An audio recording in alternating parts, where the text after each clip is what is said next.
नमस्कार, आप देख रहे हैं टीपीवी न्यूज। मैं हूं आपके साथ राजनंदिनी शर्मा। तो आज हमारे साथ मौजूद है मुकेश फौजदार जी, जो एक समाज सेवी है और जाट समाज का उत्थान के कार्य भी करते हैं। तो आज जैसा कि हम सभी को पता है, आज 13 अप्रैल है और आज अंतर्राष्ट्रीय जाट दिवस है। आप हमारे दर्शकों को क्या बताना चाहेंगे जाट दिवस के बारे में? मैं सभी राजस्थान प्रदेश वासियों को, खासतौर पर जाट समाज के लोग और सभी समाज के लोगों को मैं अंतर्राष्ट्रीय जाट दिवस पर बहुत बहुत शुभकामनाएं देना चाहता हूं। सभी के लिए बहुत बहुत बधाई देना चाहता हूं, क्योंकि जाट जो कौम है वो सबके लिए है। समाज के हर पहलू पर वो काम करती है। जाट जो जाति है वो किसान जाति अधिकतर होती है, अन्नदाता होता है। और जाट जो है मेहनतकश कौम है। इसके लिए मैं सभी लोगों को बहुत बहुत शुभकामनाएं देना चाहता हूं। टीपीपी न्यूज के इस स्टूडियो में आकर के आपका बहुत बहुत शुक्रिया है कि यहाँ पर आपने अंतर्राष्ट्रीय जाट दिवस की बात सभी जाट जो हमारे राजस्थान के प्रदेशवासी जी, हैं उनके लिए आपने कहा है। तो इसी के साथ मैं ये पूछना चाहूंगी कि जो जाट समाज है उसका क्या योगदान रहा है हमारे देश में? मैडम, मैं आपको बताना चाहता हूँ, जाट एक ऐसी कौम है जो सबके लिए काम करती है। जी। और जाट जाति का सबसे बड़ा एक जो रोल है, राजस्थान ही नहीं पूरे प्रदेश के अंदर, कि हम लोग सब जातियों को मिला के साथ रखना चाहते हैं। जी।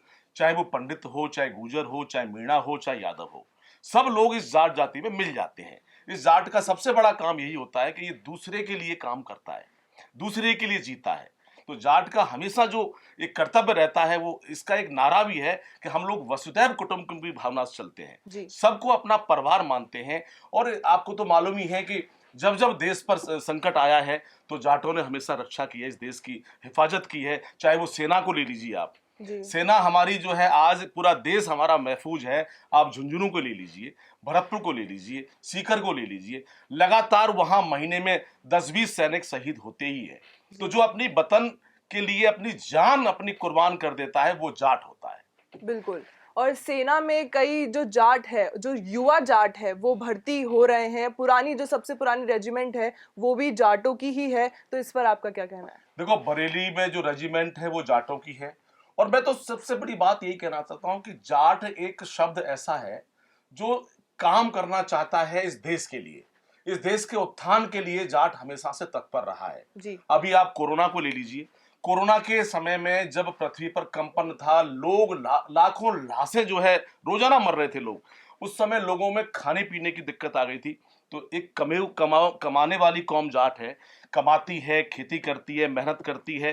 तो जो आज कोरोना के समय में लोग शहरों से पलायन करके गांव की तरफ भागने लगे थे, जी। और गांव में अधिकतर किसान लोग रहते हैं। किसान में जाट भी होता है और भी जातियां होती हैं। तो किसान कौम में सबसे ज्यादा आज जो प्रोग्रेस कर रहा है वो जाट है। जी।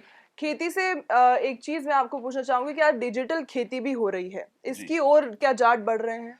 बिल्कुल बढ़ रहे हैं। मैं राजस्थान सरकार के यहाँ के जो सबसे बड़े हमारे कृषि विभाग के एक, हम तो कहेंगे कि हमारे एक लाल हैं वो, जिनका नाम है लालचंद कटारिया। जी। लालचंद कटारिया कृषि मंत्री हैं, लगातार किसानों के उत्थान के लिए काम कर रहे हैं। जी। तो अब मैं भरतपुर को ही लेना चाहता हूँ। आपके सीकर झुंझुनू है, हनुमानगढ़ है, गंगानगर है। तो यहाँ पर जो किसानों के लिए काम कर रहे हैं, अभी किसान डिजिटल खेती कर रहा है, आधुनिक खेती कर रहा है।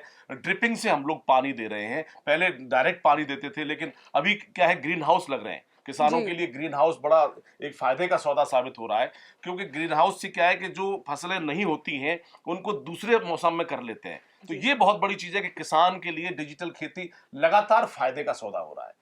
राजनीति में भी जाटों का एक बड़ा समूह है, जो आज हम देखते हैं कि हमारे प्रदेश और देश में कई ऐसे लोग हैं जो काम कर रहे हैं, समाज सेवा कर रहे हैं। उनके बारे में आपका क्या कहना है? देखो, जाटों का राजनीति में राजस्थान में हमेशा वर्चस्व रहा है। जी। और राजस्थान के अलावा मैं कहना चाहता हूं कि भारत की राजनीति में जाटों का बहुत बड़ा वर्चस्व रहा है। क्योंकि भारत में आप देख लीजिए कि चौधरी चरण सिंह जाट कौम के ऐसे लाडले थे, उनको आज भी याद किया जाता है। जिसे किसान नेता भी कहते हैं। बिल्कुल, किसान जी। नेता क्या, किसानों के तो वो ये दिल में बसते हैं। बिल्कुल। क्योंकि आप देखिए, जो आज किसान के पास में अपनी खेती करने के लिए ट्रैक्टर होता है, ट्रॉली होती है, उसके सहारे वो अपनी जो पैदा की हुई फसल है उसको संभालता है। तो आज चौधरी चरण सिंह जी की वजह से ही आज ट्रैक्टर जो है अपने हाईवे पर दौड़ता है या कहीं जाता है सड़क पे, तो टोल टैक्स आज भी नहीं लगता है। ये जी। उन्हीं की देन है। तो ये बात है, सर छोटू राम हमारे रहे, इसके अलावा कुंभा राम जी आर्य रहे।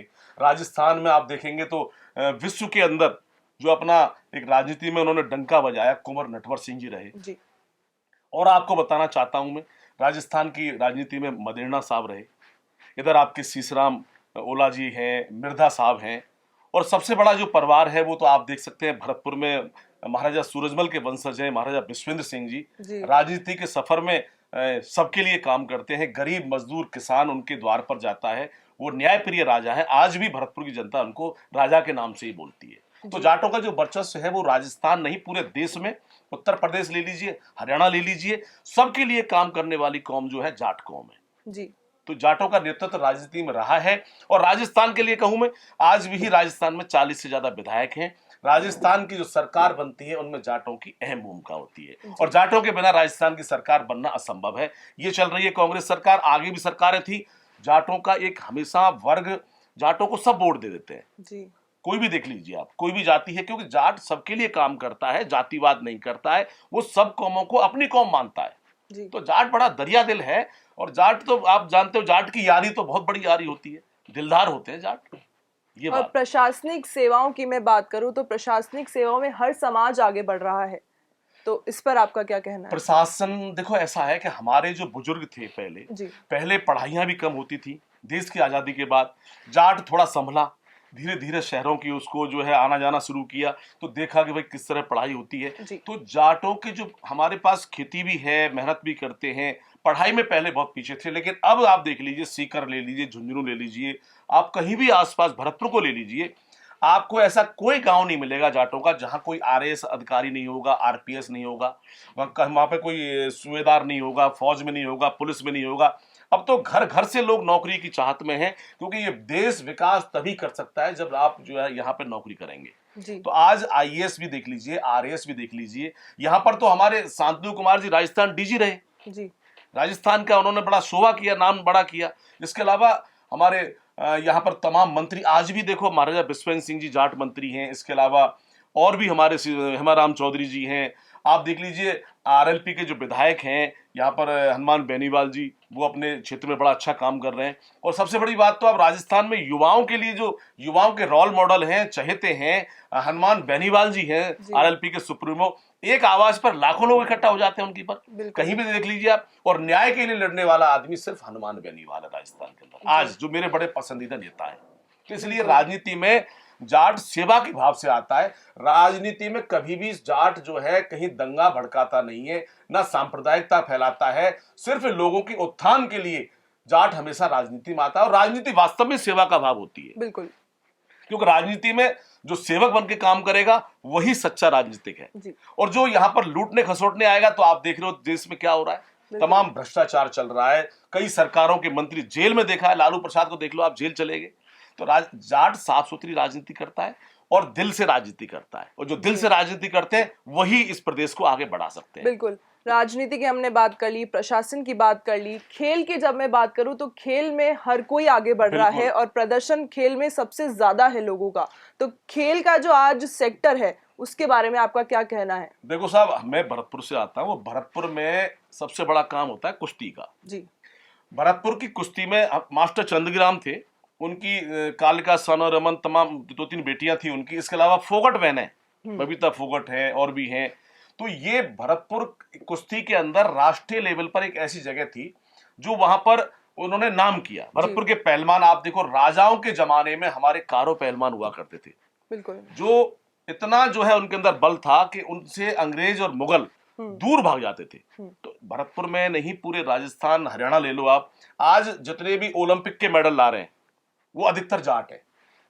आप कहीं भी, अब हमारे युवराज सिंह को देख लो आप, क्रिकेट खेलता है, उसका नाम है। वीरेंद्र सहवाग को देख लो आप, तेंदुलकर, ये सब साथ खेलता था। तो ये हमारे तमाम जो खिलाड़ी हैं, क्योंकि जाट जिस चीज को सीखता है, और जाट हमेशा अच्छी चीज सीखता है, देश के लिए काम करता है, और देश पर जो मरने मिटने वाला है वो जाट ही है। चाहे खिलाड़ी के काम में हो, चाहे वो सेना के काम में हो, चाहे वो पढ़ने के काम में भी कोई अफसर बनेगा, तो जाट हमेशा देश की वफादारी करेगा। एक वफादार कौम है हमारी ये। तो अंतर्राष्ट्रीय जाट दिवस पर मैं ये कहूंगा आपसे कि जाट हमेशा लोगों के लिए काम करता है, और लोगों के लिए जो काम करता है वही सच्चा नायक होता है देश का। बिल्कुल। राजाओं की मैं बात करूं तो महाराजा सूरजमल जी का नाम हम सब ने सुना है, और ऐसा बताया जाता है कि जो उनका किला था वो हमेशा अजय रहा है, ऐसा सुनने में आता है। इस पर कुछ बताइए हमारे दर्शकों को। बहुत बढ़िया आपने बताया कि अंतर्राष्ट्रीय जाट दिवस है और भरतपुर का जो किला है, भरतपुर के जो उत्थान करने वाले थे वो महाराजा सूरजमल रहे हैं जी। और उनके सुपुत्र महाराजा जवाहर सिंह जी, उन्होंने दिल्ली पर आक्रमण किया और दिल्ली को फतेह किया। जी। मैं आपसे यही कहना चाहता हूं कि भरतपुर एक ऐसा किला है इस पूरे हिंदुस्तान के अंदर बिल्कुल। जिसको कभी किसी ने जीता नहीं, हम्म। हमेशा अजय किला रहा। वहां की जो राजाओं की गौरवशाली गाथाएं हैं वो पूरा देश सुनता है। मैं तो राजस्थान सरकार से भी कहना चाहता हूं इस अंतर्राष्ट्रीय जाट दिवस के मौके पर कि आपके जो राजस्थान के राजा रहे हैं, महाराणा प्रताप रहे हैं और भी तमाम यहाँ जिन्होंने बड़े बड़े यहाँ पर शौर्य के काम किए हैं, तो भरतपुर के जो महाराजा सूरजमल जी हैं, महाराजा जवाहर सिंह जी हैं, पूरा जो राज परिवार है जिन्होंने इस देश के लिए काम किया, हिंदू हृदय सम्राट थे, हिंदू धर्म रक्षक थे वो, उनका भी पाठ्यक्रम में उनका नाम आना चाहिए, उनकी गाथाएं आनी चाहिए। राजस्थान सरकार को मैं कहना चाहता हूं, अशोक गहलोत साहब को कहना चाहता हूं, मुख्यमंत्री साहब को, कि भरतपुर के जो राजाएं हैं महाराजा सूरजमल जी, उनको आप राजस्थान के पाठ्यक्रम में शामिल करो, जिससे हमारी आने वाली पीढ़ियां ये समझेंगी कि जिन्होंने इस देश के लिए अपना लहू बहाया, जिन्होंने कुर्बानियां दी हैं। तो मैं यही कहना चाहता हूं आज अंतर्राष्ट्रीय जाट दिवस पर भरतपुर एक अजय किला रहा है, सब कौमों को साथ लेकर आज चल रहे हैं और भरतपुर की जो यहाँ पर अभी वर्तमान में हमारे महाराजा विश्वेंद्र सिंह जी हैं, पर्यटन मंत्री हैं, बहुत ही शानदार तरीके से अपना यहाँ पर कार्य कर रहे हैं। उनके बेटे अनुज जी हैं। सभी को मैं कहना चाहता हूं कि अंतर्राष्ट्रीय पूरी जाट कौम को जो देश विदेशों में बसे हुए हैं और राजस्थान में है, भारत में है, सबको कहना चाहता हूं कि यहाँ पर अंतर्राष्ट्रीय जाट दिवस के मौके पर टीवीपी न्यूज के लोगों ने मुझे बुलाया। मैं सबको बहुत बहुत शुभकामनाएं देना चाहता हूं। बहुत बहुत बधाई आपके लिए अंतर्राष्ट्रीय जाट दिवस पर। तो हमने राजनीति, खेल, प्रशासन और राजाओं की बात कर ली और अंतर्राष्ट्रीय जाट दिवस पर हम लोक देवता जो तेजाजी हैं, जिनकी हर समाज पूजा करता है, जिनके मेले लगाए जाते हैं, उनके बारे में हम आज बात ना करें ऐसा नहीं हो सकता। तो उनका जो महत्व है समाज में, उसके बारे में बताइए। देखो, तेजाजी महाराज लोक देवता हैं और वहाँ सब धर्मों के लोग जाते हैं, लाखों करोड़ों लोग जाते हैं उनके मेले पे जब साल में आता है, और वैसे भी लगातार श्रद्धालु वहाँ जाते रहते हैं। तो जाट समाज से आते हैं तेजाजी महाराज। और मैं तो कहना चाहता हूँ आरएलपी के जो सुप्रीमो हनुमान बेनीवाल जी हैं, उन्होंने भी अपना जो भाषण लोकसभा में शुरू किया था वो वीर तेजाजी के जयकारे के साथ किया था, तो वो भी बहुत बधाई के पात्र है। तो जब तक हम हमारे धार्मिक जो धर्म के बारे में जो बताते हैं, समाज सब समाजों को इकट्ठा करते हैं, तो मैं यही कहना चाहूंगा कि तेजाजी महाराज के हमेशा आशीर्वाद रहे, आप पर भी रहे, मुझ पर भी रहे, सब आपके जो लोग हैं उन पर रहे। तो ये हमारे जाट समाज में पैदा हुए गर्व की बात है ये जी। अंतर्राष्ट्रीय जाट दिवस पर हमारे साथ थे मुकेश फौजदार जी, जो एक समाज सेवी है, जिन्होंने जाट समुदाय के बारे में बहुत कुछ हमें बताया है और हमें जागरूक किया है कि हर तरीके से हर समाज को समाज सेवा करनी चाहिए। इसी के साथ हमारे साथ बने रहिए और देखते रहिए टीपीवी न्यूज़।